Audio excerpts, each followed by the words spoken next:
If you've ever seen permission denied in Linux and had no idea why, this video will fix that in under 3 minutes. Let's create a file with the command test. Now we have created a file called test.txt. Now let us change ownership.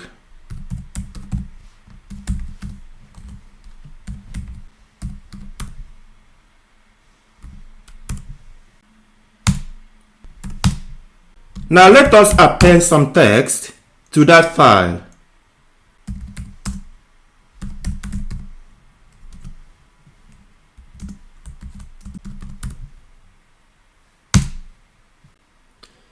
It says permission denied. What do you think is the reason? Who actually owns this file? Let us find out. Let's check the ownership once more. Can you see the difference? Here the ownership is root.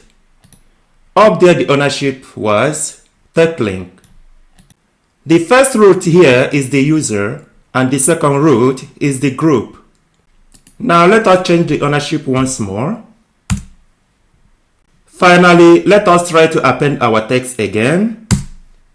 Now it appears to be successful. There is no more error.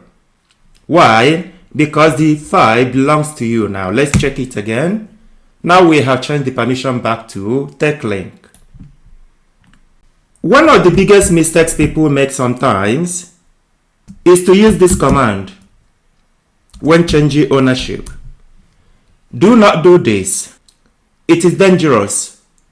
If you understand the concept we discussed here, you would have fixed about 80% of permission denied errors.